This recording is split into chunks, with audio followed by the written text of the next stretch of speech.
My name is Breanna Banks, and welcome to encHERage, a safe and open space where we uplift, empower, and support women through conversation.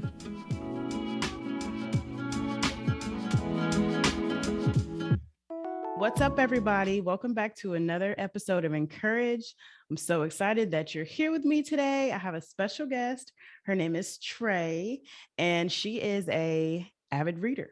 And yeah, you heard me right. I said she is an avid reader of books, not for play, for real.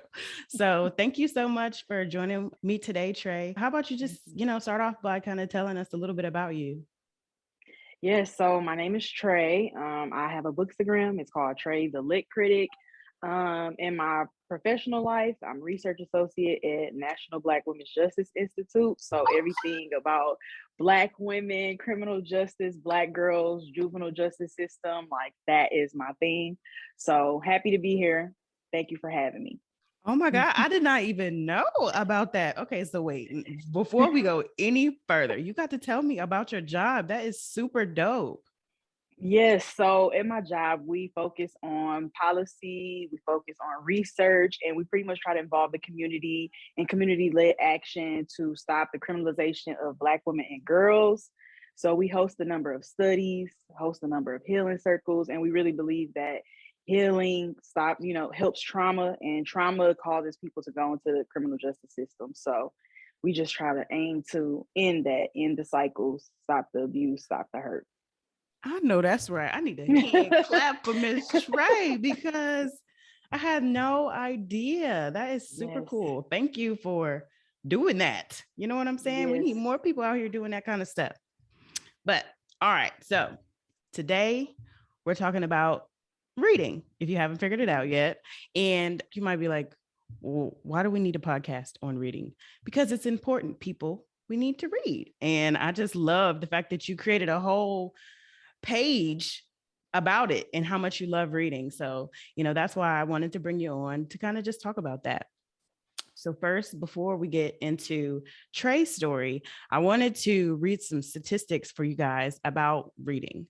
So one of the things that I saw, it says reading reduces stress by 68%, and it helps to prevent depression and dementia. And I also read that 50% of people who read before bed report better sleep than non-readers. And I didn't know that. So, I think that that's pretty dope because, and it even said that reading a book helps you more to reduce stress than going for a walk or listening to music or any of those other things that people, tell you that you should do. So, I just kind of wanted to explore that. So what, Trey, got you into reading? What made you say, all right, I'm picking up a book today? Yeah, so I feel like I used to do a lot of reading when I was a kid. I would zoom through books, but then like after grad school, I just stopped leisurely reading. So the pandemic actually got me back into leisurely reading. Like my therapist was saying, find something that can keep you from thinking about this pandemic and the state of the world. Like find something. So I would try to do like little walks, and I was like, let me just go and get a book. Like, let me just go get a book, sit down, relax, and kind of almost escape into a different world, and enjoy that for the moment instead of thinking about COVID-19 and the pandemic. So that is really what got me back into reading recently. Like the past 2 years, I've been picking up at least trying to do a book a week, and that has been pretty good. A week.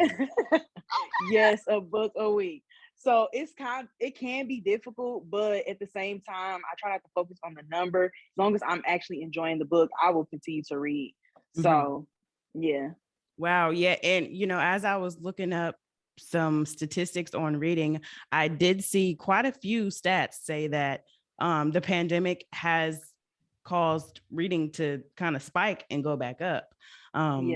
And, but they also said that it's not necessarily that people who didn't read before are reading now. People who are already readers started to read more. So what advice would you give somebody who is having a hard time just reading anything? Like how could you help, someone who doesn't read at all? Yeah, what I would say is start in increments. Start with 15 minutes a day and then work your way up. And also find something, maybe a childhood book that will bring you back to that feeling of, oh my God, I have to read all of this. I know when I was younger, like people loved like Harry Potter and Twilight. Mm-hmm. So maybe find some of that, or like a Sister Soldier book. Find something that'll bring you back to that sweet spot where you're like, I want to read. Like, I Yeah. want to read. So I would say do that. Start there. Probably take like 15 minutes a day, get that time in, and then as time goes on, I promise you will find time to read, because you're Mm-hmm. just like, I need a break, I want to sit down, relax. And I will also say use audiobooks, because we are people who are always on the go, and Yes. audiobooks you can listen to in the car just like a podcast, and that's reading as well. You're using the same muscle memory with reading. So Yes, and just like you listen to this podcast right now, you can get on yes. audiobooks and get you some reading in. So it's funny that you Right. said a way to get started is to pick up a childhood book. When I was a kid, I was reading The Magic Tree House. That was my jam. That was my jam. Yes. And Yes. then after that was like when I was real little, but then like when I was Mhm. high school, I remember this very vividly. I only read what I had to read at that point in time. Mhm.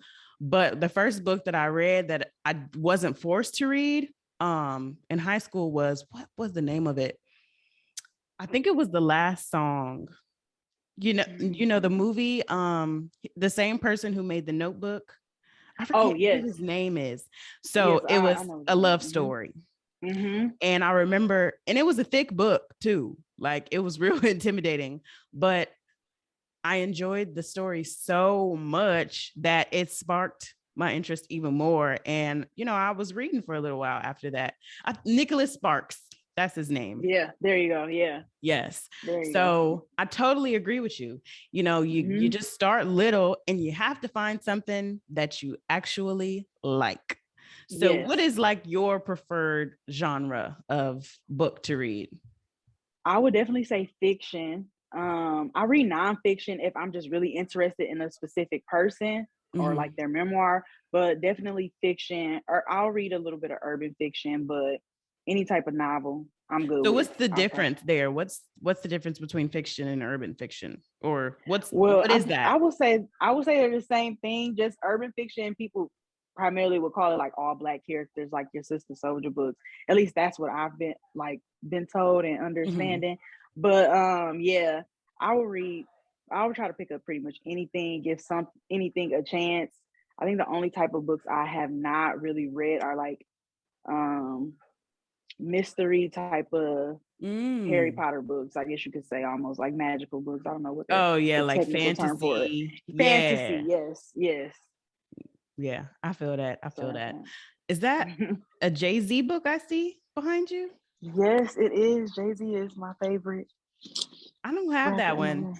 I haven't It's really pretty got cool. into reading people's life stories until recently. I Hmm. bought my boyfriend. I think he has Rick Ross. I bought him Rick Ross, Okay. and then Jay Prince maybe is his name, Okay. and then we have the Will Smith book that just came out, Yes, and that is good. I realized, oh, and then 50 Cent. So when I got those books for him, we kind of did some reading together. And that's another thing, people. I think if you know, find somebody to read a book with, it'll make it Hmm. more interesting. But Definitely. so we were reading one of those books together, and it made me realize that, when these people write their autobiographies or, memoirs or whatever, Hmm. it's like you're really having a conversation with them. Like Yes, definitely. you can sit down and talk to Jay-Z or Will Smith or whoever these people are. They're Yes, letting you in, to while you read their books. So that's pretty cool too. I think yes. if you're having a hard time finding something to read, find your favorite, whatever, artist, actress, and buy, you know, a book about them, and that may get you started. Definitely. I was, and also Will Smith, his book is like really, really good. I listened to the audio book version, and I Mm-hmm. will say, just like you said, a conversation. It was like, oh my God, Will Smith is like here. I'm talking to Will Smith. That's what it made you feel like. So Yeah. Definitely. Probably Yeah. find your favorite artist. It will help a lot. Yeah. Yeah. And I haven't even finished Will's book, but I am. It's so And I good. set a goal for myself this year to read at least 6 books. Now, Yes. y'all, that might sound like a little number, but No. I couldn't even tell you how many books I read last year. So you got to start somewhere. Okay. Exactly. Yes. Got to start Exactly. somewhere. So, what is your favorite book of all time? My favorite book of all time is, I have two, Okay. and I have them behind me. I'm Michelle Obama's Becoming. I have not This read that yet. this book, when I say it was just like, oh my God, Michelle Obama, like I love you even more than I did before. Like she is really amazing, and it just like understanding her resilience and just how she carried herself in the White House despite everything that was like trying to deter her from being the best woman she could be. Like it was really good to read. And also, oh, that book just fell. Asada Shakur, her autobiography. This was one of the first books when I started reading after school. That just got me to sit down and just take my time and just really think about like the history of the world, and especially like black people, our history within America, and how we've kind of been kind of like, I guess you would say, used and abused throughout time.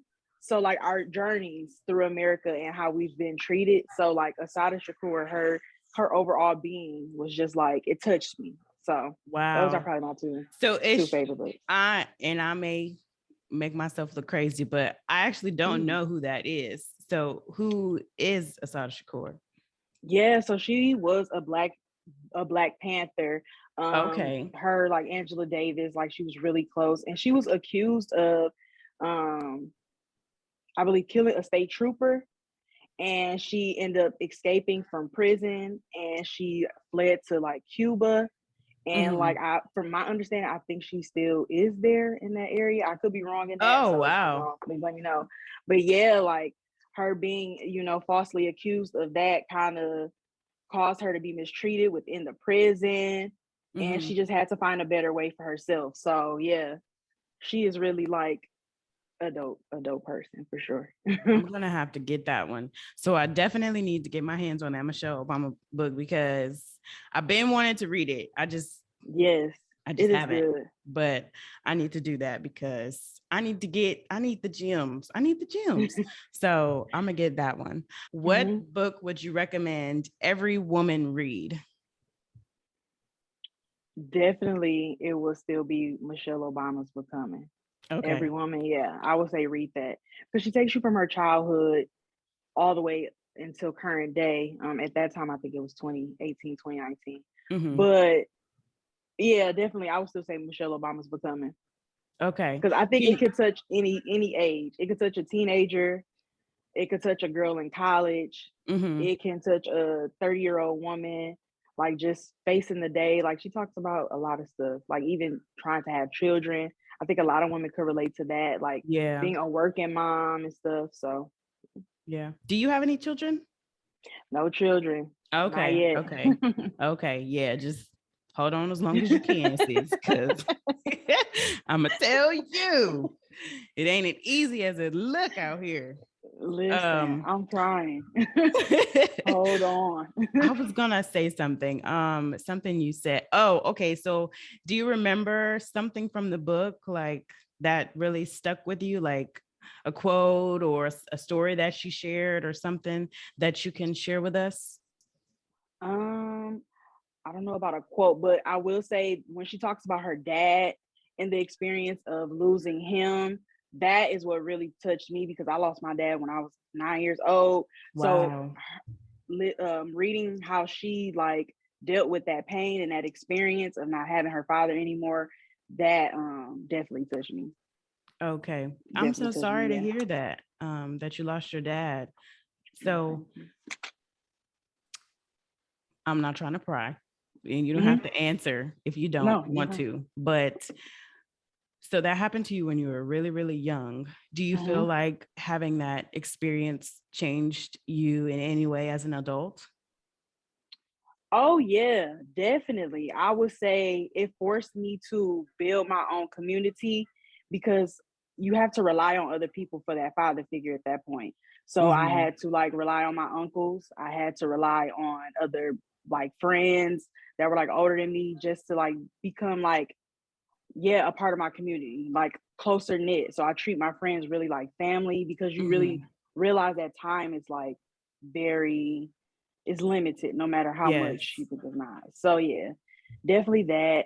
And I think it also forced me to I would say try to live in the moment at all times and not think about so much about the present because it's just not promised. Yeah, I would definitely say that. It gave me um a new experience. I probably wouldn't even have known that it was related or related it to my dad dying probably until about maybe 6, 7 years ago. Wow. But definitely, I can say it shaped like a lot of my experiences. Yeah, Definitely. and I 100% agree with you because I recently had some loss in my family. Both my Mm-hmm. grandparents actually passed. Wow, So, I'm so sorry to hear that. and I really hadn't experienced um death close to Mm-hmm. me like that. This is really Yeah, my first time. So, and I'm still, grieving, but it definitely gives you a new outlook on life and a new appreciation, like, because for me personally, it was like, okay, even if you don't have any money, you don't have a mm-hmm. house, you don't have a car, you still have an opportunity the Exactly. next day. You're Yeah, still breathing, you're still living, you're still here. So it doesn't matter what the circumstances are, you still have the exactly. opportunity. There's some people who the opportunity is gone, it's done. So yeah, Exactly. I Yeah. definitely feel you on that one. But Yeah. I don't want to take us too much off topic, y'all. I'm going Yeah, down the no. rabbit hole. Listen, we'll be here all day with that one. Yeah, no. I Okay. get you. I Listen. get you. Okay. So let's see. Another question. Mhm. In the spirit of Black History Month, who would you say is your favorite Black author? Um, Tayari Jones. She wrote a book called American Marriage, Silver Sparrow. I Mm. think it's Leaving Atlanta and the Untelling. I read her book, American Marriage, and when I tell you, I was just like, I need to read everything by this lady right now. I need every book. So yeah, I would say she's probably one of my favorites right now. Okay, Tiari. hold on, wait. I gotta write that down because what'd you Yes. say her name was? Tayari Jones. I'm pretty sure, yes, that's how you say it. Tayari T Jones. A R A, no, Tayari Jones. Yeah. I had that all Okay. messed up. And so Yeah. talk about American Marriage. What is that book about? It kind of reminded me of like a TV show, Ooh. um, like a Love and Hip Hop meets something. I Not don't know, but loving it was hip good. hop. But it was really good. It was about this woman. Her husband was falsely accused of, I believe, sexually assaulting a woman. So that resulted in him being sent to prison. Mm-hmm. And so she ends up like trying to navigate life with him being in prison and falls pretty much in love for like one of her closest friends. And so she Ooh. has to juggle like, does she stay committed to this man who's in prison even though she know he's not guilty, or does she truly just follow her heart in this moment and pick this guy? And it was really good. Like, I'm giving a very high level Mm-hmm. overview of the book, but it was really good. Yeah, it was Okay. interesting. Okay. Might have to try that. Okay. And I know y'all out there listening. I know y'all love watch Love and Hip Hop. So, Okay. try to get the same thing, but in a book form. Okay. That's really dope. That's really dope. Now I got some book ideas even for myself. This is such a good conversation. So let me ask you, do you think that you would ever write a book? No, I would never write a book Okay. because I am super critical of my own self. So I know that book would never get finished. I will find something to add. I would critique it so hard. It would probably be 10, 15 years before it even got done. So I probably would never write a book. You can't let that stop you though. What is that called? analysis paralysis and perfectionist. I get it though, because even starting this podcast, I was like, how are you going to start a podcast and you don't like to hear yourself talk? How that's going to work? But I did it. Though. Yeah, you're doing it. Yeah, so that's true. Look, I'm going to encourage you. Ooh, okay. Maybe you should try that, because I feel like you're so well read. You would probably write a dope book, and I would be the first to buy it. Okay. All right. So last question. I wanted to talk about reading and children for my mamas out there, because I know you don't have children, Trey, but I got to talk to my mamas. I got to talk to my mamas out there. Listen to these statistics. So it says United States children hover near the middle of the pack in the global literacy skills because there are not enough adult readers passing the love of reading down to the next generation. And because of that, I saw a quote that was saying 60% of high school seniors don't read on their grade level. And I saw something else that was saying, books expose children to 50% more words than television. And I'm reading these quotes, not trying to put anybody down if they're not reading to their kids or their kids don't like reading, because let me tell you, my son, no.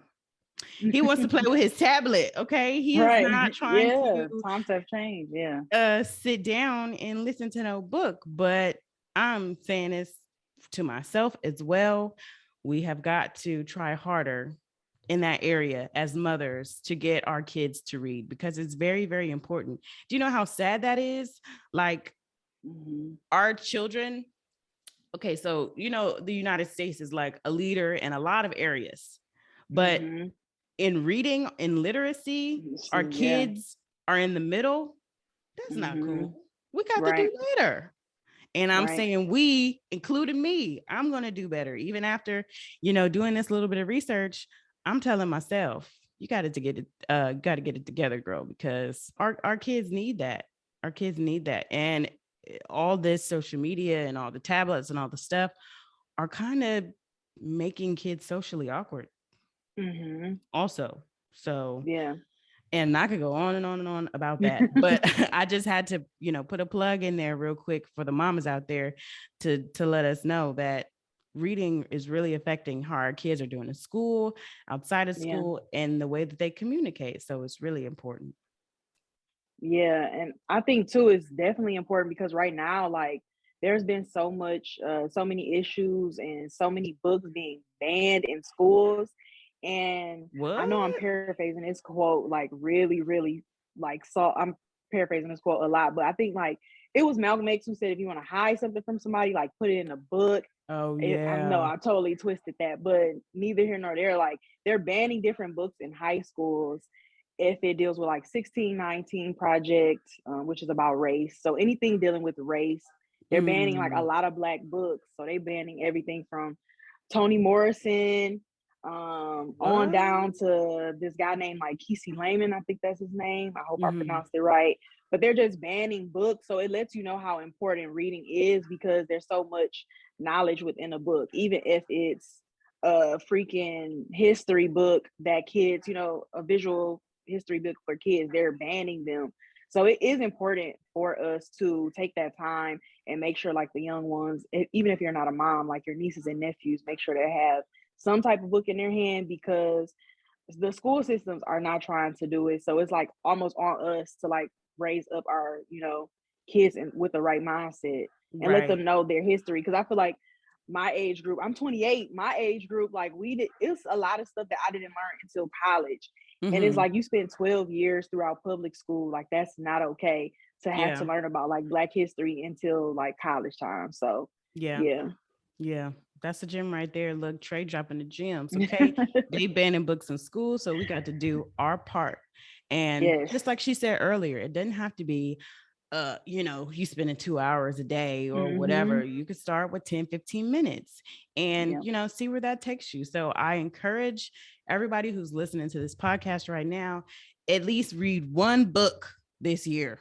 Okay. I'm gonna hold you guys to it. I'm gonna come on another podcast and ask y'all, if y'all read that book. Okay. And I'm going to be looking in the comments and stuff to see if y'all actually did it. And I'm holding myself to 6 books this year. Do you have a book goal this year, Trey? No book goal number. I'm just trying to read. Last year I did like 40 something books. This year I'm just like, read whatever, girl. Take your time. Not 40 books. Oh my gosh. Yes.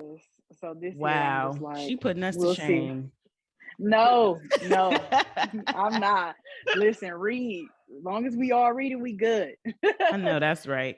Well, I'm super encouraged by this, and I had so much fun talking to you today. And I hope that, somebody else is encouraged to read, because it's so, so important. And with all this pandemic stuff going on, all the mental issues and stress and anxiety and stuff, if we just took some time to just slow down and possibly picked up a book, we might be a little better at the end of it. Mm-hmm. Yeah, I agree.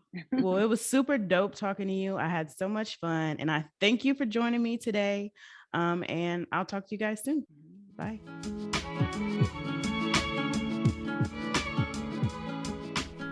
Thank you for joining us for another episode. Please share this with someone who may need it, and we hope you leave today feeling encouraged. Until next time.